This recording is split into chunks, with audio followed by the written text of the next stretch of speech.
9 के मैथमेटिक्स के टॉपिक को स्टार्ट कर रहे हैं। ये आपका फर्स्ट लेक्चर है। इसके बाद आप लोग को इस एक्सरसाइज के सारे सवाल एक एक करके मिलते जाएंगे, प्लेलिस्ट पे आप इसे चेक कर सकते हैं। चलिए, तो क्लास 9 का मैथमेटिक्स का फर्स्ट चैप्टर, इसका नाम है नंबर सिस्टम। उसके बारे में हम लोग जान लेते हैं पहले, उसके बाद एक्सरसाइज स्टार्ट करेंगे। तो सबसे पहले आप लोगों को जैसा नाम दिख रहा होगा नंबर सिस्टम, आपको नंबर के बारे में ज्ञान होना चाहिए। तो आप लोग को ये पता होना चाहिए कि नंबर से पहले हमारे पास क्या आया था, डिजिट। डिजिट क्या होते हैं? डिजिट वो सिंगल नंबर होते हैं जो कभी भी कंबाइन करके नहीं बनते, यानी कि 0, 1, 2, 3, 4, 5, 6 यहाँ तक, और एब्सोल्युटली आप लोग का कहाँ तक, 9 तक, ये सब डिजिट है। 10, 11, 12 डिजिट नहीं कहलाते हैं। नंबर का मतलब हुआ आपका सब चीज मिलाकर, यानी कि 10, 11, 12 जहाँ तक आप ले सकते हैं, 123 कुछ भी, ये सब नंबर है। तो डिजिट और नंबर बेसिक आपको पता होना चाहिए।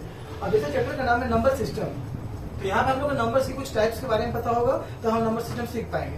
देखिए, इसके लिए आपको एक बेसिक पता होना चाहिए कि नंबर्स कितने टाइप के होते हैं। तो आप लोग को पता होगा अगर, तो नंबर का सबसे फर्स्ट टाइप होता है नेचुरल नंबर। आप इसे एक पिक्चर के थ्रू भी समझ सकते हैं कि सबसे फर्स्ट नंबर होता है नेचुरल नंबर, जिसमें केवल 1, 2, 3, 4, 5, 6, 7, 8 आता है। और सेकेंड नंबर होता है आपका होल नंबर, जिसमें आप लोग का 0, 1, 2, 3, 4, 5, 6, 7, 8 आता है। और उसके अलावा आपको जानना होगा कि थर्ड होता है आपका बाबू इंटीजर्स, जिसमें 1, 2, 3, 4 जीरो भी आता है, और -1, -2, -3 नेगेटिव नंबर भी आता है। थोड़ा हट कर होता है एक इवन नंबर, जिसको हम लोग बोलते हैं 2, 4, 6, 8 वाला नंबर, 2 से डिविजन नंबर। और इसका अपोजिट होता है ऑड नंबर, यानी कि 1, 3, 5, 7 जो नहीं कटता 2 से।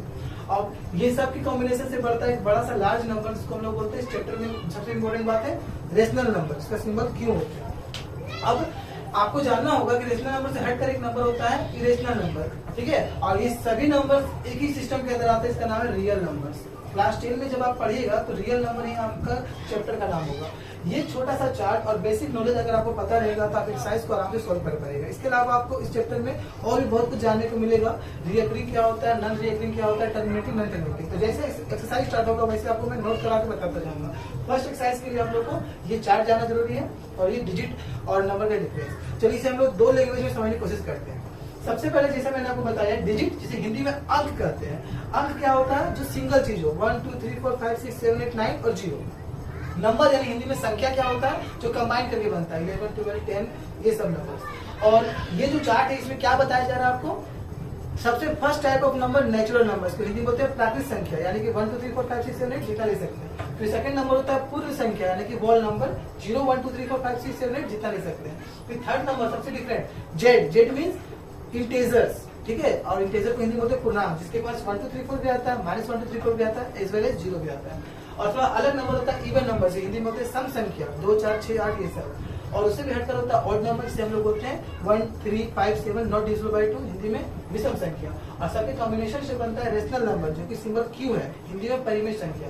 और उससे हटकर होता है इरेशनल नंबर, जैसे कि हिंदी में अपरिमेय संख्या। और सबके नंबर्स के सिस्टम के एक ही फादर है या फिर पिता है, इसका नाम है रियल नंबर, जो हिंदी में बोलते हैं वास्तविक संख्या।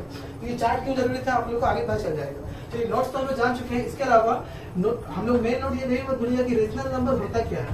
तो कोई भी रेशनल नंबर, जिसे हिंदी में बोलेंगे हम लोग परिमेय संख्या, उसका मीनिंग है कि वो कोई भी नंबर जो p/q का फॉर्म है, या a/b का फॉर्म है, या m/n का फॉर्म है, मतलब बाय में लिखा सके, बट्टा में लिखा सके, वो रेशनल नंबर बन जाएगा। बट कंडीशन इसके पास 2 होने चाहिए। पहला, p और q मेंबर होने चाहिए किसके? जेड के। इसको मेंबर करते हैं। आप क्लास 11, 12 में सब सीखिएगा, बट जूनियर क्लासेस में भी आर.एस. अग्रवाल और आर.डी. शर्मा बुक्स में बताया जाता है। ये बहुत डिफरेंट सिंबल, ये ई नहीं है, इसे आप ऐसे लिख सकते हैं। इसे आने वाले समय आपसे एप्सिलॉन पढ़िएगा, ठीक है। एप्सिलॉन ये सिंबल है, इसका मतलब होता है मेंबर हो। तो p और q कोई ना कोई जेड का पार्ट, यानी कि इंटीजर्स होने चाहिए। और सबसे main thing, q never equal to 0। Rational number का मुख्य बात यह है कि कोई भी नंबर जो बाय में लिखा जाएगा, और उसका जो बाय में नंबर लिखाएगा वो नंबर कंटेन होना चाहिए इंटीजर्स से, और q 0 नहीं होना चाहिए। आपको शायद समझ में नहीं आया होगा, चलिए इसे दोबारा देखते हैं। इसके एग्जांपल से आपको कुछ क्लियर हो जाएगा। जैसे कि आपको कोई नंबर दिए -4/11, तो आपको दिख रहा होगा कि ये रेशनल नंबर है तो क्यों है। आप दोनों कंडीशन को फॉलो कीजिए। -4 और 11 में आप -4 को p की जगह पे पा रहे हैं, 11 को q की जगह पे। तो हम कह सकते हैं -4, 11 दोनों किसके पार्ट है? जेड के। Z means integers, integers means 1, 2, 3, 4 भी, -1, 2, 3, 4 भी, 0 भी, तो बिल्कुल सही है। और दूसरा कंडीशन ही पास होना चाहिए, क्या? q नॉट इक्वल टू 0, इसलिए हम कह सकते हैं रेशनल नंबर है। और भी आप देख लीजिए, जैसे कि आपको कोई नंबर देंगे ओनली 4, ठीक है। तो आप कह सकते हैं कि 4 रेशनल नंबर है या नहीं है, चेक करते हैं। अगर हम इसको फ्लेक्शन में लाना चाहेंगे, इसके पास क्या छुपा हुआ रहेगा 1, तो हम कह सकते हैं कि 4 और 1 दो कंडीशन पास आउट कीजिएगा, तब आप बताइए रेशनल नंबर है या नहीं है। तो आप देखिए 4 और 1 में 4 भी इंटीजर के पार्ट है, बिल्कुल 1 भी इंटीजर के पार्ट है, और नीचे कंडीशन में क्या बोला गया था, Q नेवर इक्वल टू 0, देखिए Q 0 है नहीं है, इस कारण से रेशनल नंबर है, ठीक है। इस टाइप से बहुत सारे एग्जांपल इसके हो सकते हैं। अब आपको इतना नोट बहुत काम आएगा। एक्सरसाइज 1.1 स्टार्ट करेंगे, तो चलिए हम लोग शुरू करते हैं फर्स्ट एक्सरसाइज। इसके पहला क्वेश्चन में आपको कुछ नया नॉलेज सीखने को मिलेगा। चलिए तो स्टार्ट करते हैं। तो एक्सरसाइज 1.1 क्वेश्चन आप क्या है ना अपने एनसीईआरटी बुक से मिला सकते हैं, मैं आपको रीड कर देता हूँ, ठीक है। आप अपने सामने एनसीईआरटी बुक खोल कर रखें, जिससे आप आराम से क्वेश्चन समझ सकें। देखिए फर्स्ट क्वेश्चन है, Is 0 a rational number? Can you write in the form P by Q where P and Q are integers and Q not equal to 0? यानी सिंपल सा सवाल है कि 0 रेशनल नंबर होता है कि नहीं होता। तो देखिए जस्टिफाई करने के लिए सिंपल सा आप एक मैथमेटिकल टर्म लगाइए। आपको यहाँ पूछा गया 0 रेशनल नंबर है कि नहीं है, तो आप जानते हैं कि 0 को आप क्या लिख सकते हैं, दिमाग लगाइए, 0 को आप लिख सकते हैं 0/1। रीजन नीचे कुछ नहीं तो 1 तो हो सकता है। कंडीशन क्या था रेशनल नंबर का, अभी हम नोट करवाए आप लोग को, जो ऊपर और नीचे नंबर होगा P और Q वो हमेशा क्या होना चाहिए आपका, इंटीजर्स। तो देखिए 0 भी इंटीजर में आते हैं और Q 1 भी इंटीजर में आते हैं। तो पहला कंडीशन तो पास हो गया। सेकंड कंडीशन क्या था, Q नॉट इक्वल टू 0। अब Q के प्लेस में आ क्या 1, तो बस उसी से मेन काम दिखा दीजिएगा। यहाँ Q क्या है 1 और 1 के अधिक Q का वैल्यू क्या होना चाहिए, 0 नहीं होना चाहिए। तो एब्सोल्युटली कह सकते हैं कि Q 0 नहीं है, 0 क्या है 1 है। तो that's why we can say that 0 is a rational number. तो हम लोग इसका जवाब इस तरह से देंगे कि yes 0 is a rational number, yes 0 is a rational number. इसे आप हिंदी में भी समझ लीजिए, थोड़ा सा प्रैक्टिस हो जाएगा आप लोग का। तो आपका सवाल था कि क्या शून्य यानी 0 एक परिमेय संख्या है, तो आपने दिखा दिया कि 0 को हम 0/1 लिख सकते हैं, जिसमें 0 और 1 इंटीजर के पार्ट है, और जो ये 1 है Q के प्लेस पे वो 0 नहीं है, मतलब जैसा बताया गया था Q का वैल्यू 0 नहीं होना चाहिए। आप इसको ऐसे समझ सकते हैं, अगर कोई आपको बोल देगा कि बाबू 4/0, तो आप क्लियरली बोलिए कि इंटीजर नहीं है। रीजन सॉरी ये रेशनल नंबर नहीं है, रीजन क्योंकि नीचे क्या आ गया 0 है, यहाँ साफ साफ क्या लिखा हुआ है नीचे, यानी Q वाला वैल्यू 0 नहीं होना चाहिए, ठीक है। इसके अलावा आप ये भी देख लीजिए, कोई आपको बोलेगा कि √5/-3, तो भी आप बोलिएगा ये रेशनल नंबर नहीं है। रीजन क्योंकि आपको क्या बताएंगे कि जो ऊपर और नीचे नंबर होता है वो किसके पार्ट होना चाहिए, इंटीजर के पार्ट। समझ रहे बात, देखो इंटीजर में नहीं आता, इंटीजर में क्या आता है 1 2 3 4 -1 2 3 4 0, ठीक है। तो ये कंडीशन को जरूर समझिए, ये दोनों नंबर रेशनल कभी नहीं हो सकते। इसमें क्या दिक्कत है, दोनों इंटीजर के पार्ट नहीं है। इसमें क्या दिक्कत है, नीचे का पार्ट 0 है, नीचे का पार्ट कभी 0 नहीं होना चाहिए। आई होप आप लोग ये फर्स्ट क्वेश्चन समझ में आ गया होगा। अगर कोई प्रॉब्लम हो तो कमेंट बॉक्स में कमेंट करें। चलिए सेकंड सवाल पे चलते हैं। सेकंड सवाल में यहाँ लिखा हुआ है, आप आराम से इसे पढ़े होंगे जूनियर क्लासेस में, यानी 7-8 में सवाल है ये, find 6 rational number between 3 and 4। तो सिंपल से बात है, आपको 6 रेशनल नंबर निकालने हैं 3 और 4 के बीच में।